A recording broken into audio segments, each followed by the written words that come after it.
Donald Trump is now outlining in more detail his intentions for the budget, the federal government's budget.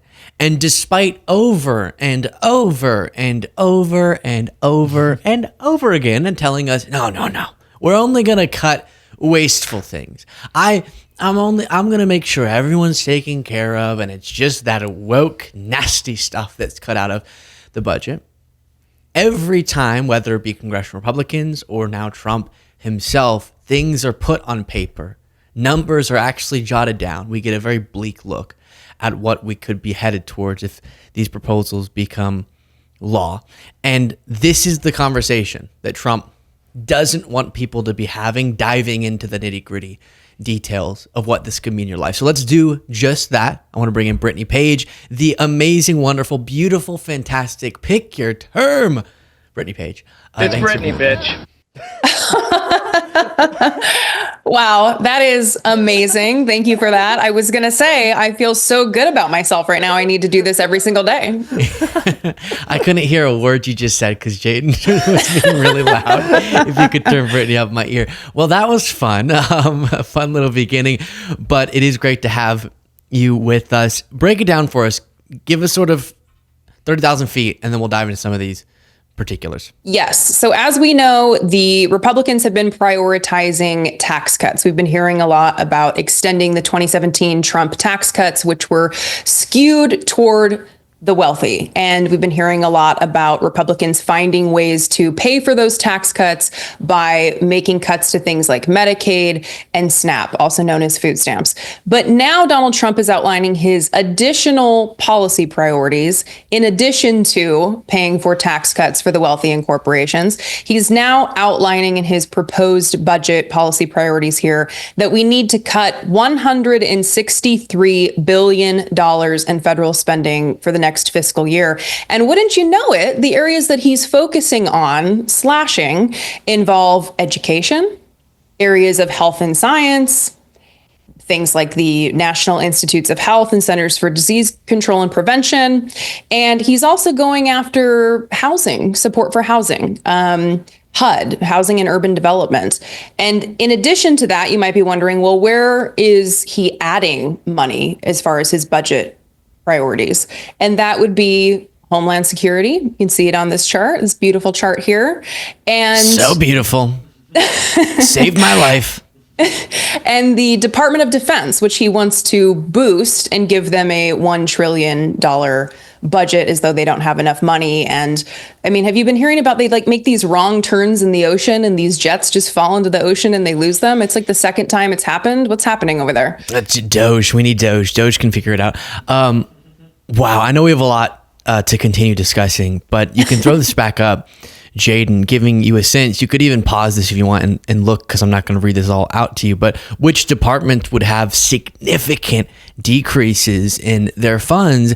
All of this because, and it says this in the New York Times article, I'll just read the beginning. President Trump on Friday proposed slashing $163 billion in federal spending next fiscal year, drastic retrenchment in the role and reach of federal or of government that, if enacted, would eliminate a vast set of climate, education, health, and housing programs, including some that benefit the poor. Issuing his first budget proposal since returning to office, Mr. Trump sketched out a dim view of Washington. His blueprint depicted many core government functions as woke, weaponized, wasteful, or radical. And that gets at what we're going to hear as the justification. We talked about in a different segment with Brittany, the Medicaid gaslighting that's been going on. As Republicans laid it out, they wanted these cuts and then screamed at everyone who went, wait, so you say you're going to cut Medicaid, so you're going to cut Medicaid, and then went, well, how dare you say that? No, it's insane. It's just waste for to be, which is mathematically impossible for it to be. And now we're going to see the same thing, but it's going to be, no. That those cuts to funds for housing support or any initiative that benefits the low income, it's just because it was woke, right? It was woke. And turn off your brains if you hear woke. That means it must be bad, even if it's something you relied on. Brittany. Yeah. And I mean, it's really scary because think about what we are experiencing right now. There's a homelessness crisis. There's a housing affordability crisis. Even people in the Trump administration use those terms. They acknowledge that that's true. I mean, every year they do the point in time count where volunteers go out into the streets and they count the number of people who are living on the streets. And it was at an all-time high this year, up from an all-time high the previous year. So we are experiencing a very serious homelessness and housing affordability crisis. The housing affordability is driving that homelessness crisis. So when you think about that and you take a step back and you look to the government, you'd think that they would prioritize funding that would address that crisis, right? Especially when apparently the Trump administration wants to make people believe that he's a man of the people. He's out here working for you. He's trying to save you money. He's trying to help you afford a home. Well, how do you do that? You ensure that there's robust funding for those who need things like rental assistance, for those who need things like public housing. And instead of investing more money in things like that to support people to afford housing, he's cutting the program and eliminating some of these programs by billions of dollars. Yeah, and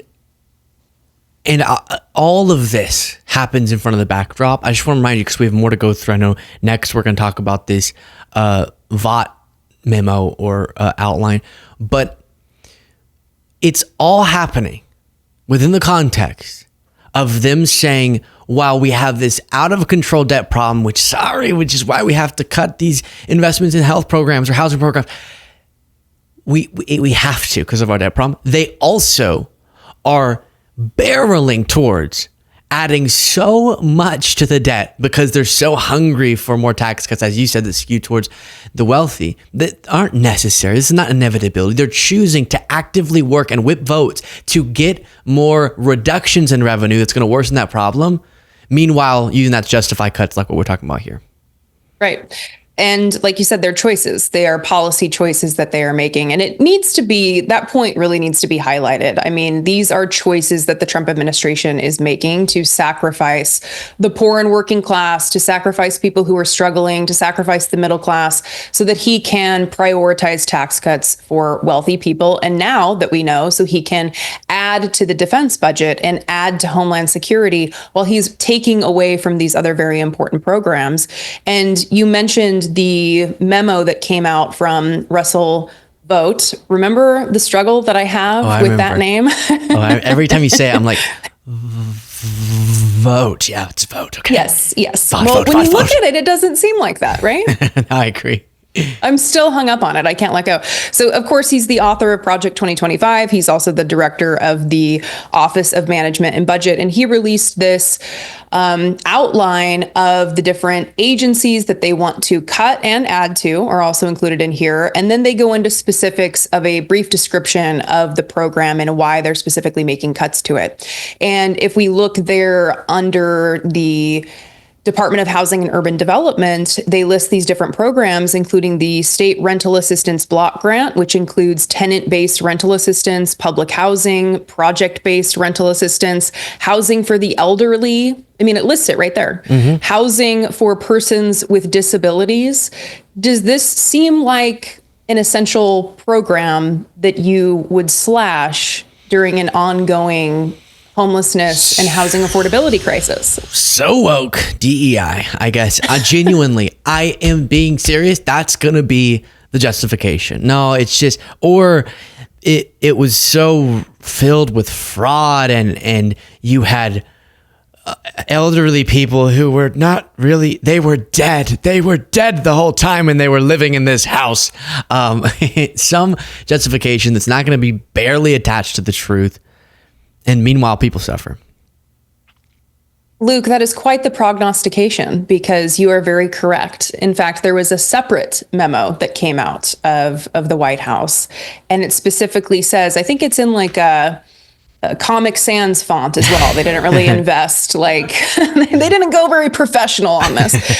Cuts to woke programs, and they specifically mention one of the programs that falls under HUD there, the third one there, yeah, Pathways to Removing Obstacles Pro Housing. And so this is a program that was designed to address racial inequality and discrimination and to right wrongs that have been inflicted on people in the past due to racist laws and racist restrictions. And instead of continuing to invest in a program like this, the Trump administration, like you said, like you predicted accurately, is labeling this as woke and saying that they need to cut it for that reason. Yep. I do want to just take a little break from what we're talking about. To first say, so that's not all the way at the end of the segment, go subscribe to Brittany on her channel, Brittany Page. If you search that on YouTube, you'll find her doing amazing work. Subscribe to this channel if you're not already. Yes. And then here, yes, queen, get it, girl. Here is Democratic Senator Sheldon Whitehouse. This is back from March 1st, 2023. And he identified exactly the phenomenon that is now playing out. And I would say to the Republicans who are supportive of this stuff, at some point, you're going to have to realize that this whole woke thing, it's not that there aren't some things that the, left-wing people do or say that go too far or silly, irrational. It's that they've used the fact that there are some cases of that, then extrapolating it onto all that they can to convince you that you don't need to do any assessments, any analyzing, see if this hurts people's lives, because they said they slapped that term woke on it, boom, it can go. And I think that the way that this was explained by Sheldon Whitehouse really nails what we're now experiencing. They're relying on a new magic budget word. That word is woke. The House Budget Chairman says his budget will be modeled after a draft budget put together by Trump's budget director, Russ Vought, which uses the phrase woke 77 times. I think the previous record for the use of the term woke in budgets is 0 always. Call everything woke and then try to cut its funding seems to be the strategy. Housing, woke, chop it in half. Public schools and job training, woke, slash it. Auditing tax cheats, woke, let's not do that. Fighting climate change, woke, none of that. Healthy food for kids and families, woke, cut it. Medicaid, health insurance, heating assistance, cut, cut, cut. From behind this new catchphrase, Republicans want workers and families to line up behind the tax cheaters, behind the polluters, behind the campaign donors, behind the well-connected and the well-off whom they serve. Well, their problem is you can say woke for a while, but then people will notice that they no longer have disability benefits, or that they can't afford their prescription drugs, or that huge corporations are paying nothing in taxes. The woke screen is a smoke screen, and people need to see through it. Say that again, Sheldon? The woke screen is a smoke screen, and Americans need to see through it to what Republicans are really trying to do. Or did you just come up with that? Chuck Schumer. As with everything, Chuck Schumer is just a wet blanket on that whole situation. Wait a minute. Tell me. Tell me. Give me your glasses, Cole. Tell me, did you just come up with that? Did you just come up with that? That's good. You just said a bunch of stuff, but I'm going to get really focused on one arbitrary part of it. We're fighting Trump. We're fighting Trump harder than anyone's ever fought him hard. We're doing him hard, I promise. I got letters out the wazoo against him.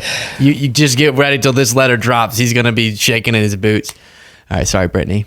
That was I'm so irritated you with transformed into him. That was very impressive. But otherwise, a great point there from Sheldon Whitehouse.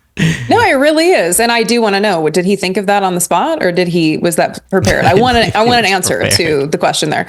No, it's so true though. I think that there will come a time when people start to understand. I mean, if we take a step back, there may be people listening who, heard a description of that housing program and said, well, why would we be targeting a program to address these injustices of the past, right? People have problems with that. Well, Donald Trump doesn't care about rental assistance for you either, okay? Trust me, he doesn't. That's why he's cutting all of these other programs that are involved in rental assistance and public housing.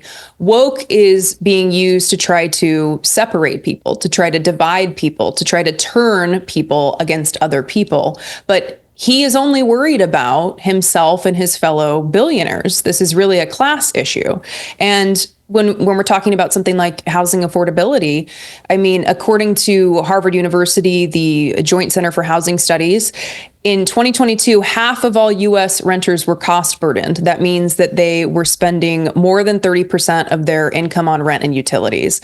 That's more than 22 million renter households. That's from 2022. That is inevitably higher. And then when we start talking about things like Trump tariffs and how that's going to affect the economy, those numbers are inevitably going to go up. And sometimes when I talk about this, people will say, 30% of your income, I spend 50% of my income on rent or utilities. I had a comment on my video the other day. Someone said they spend 80% of their income on rent and utilities.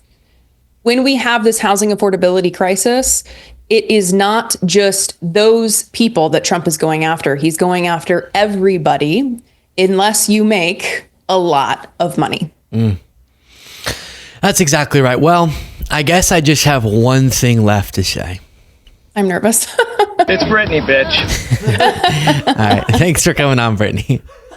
Thank you so much for having me. I am always so happy to be here. Everyone, as a reminder, go subscribe to Brittany by searching Brittany Page.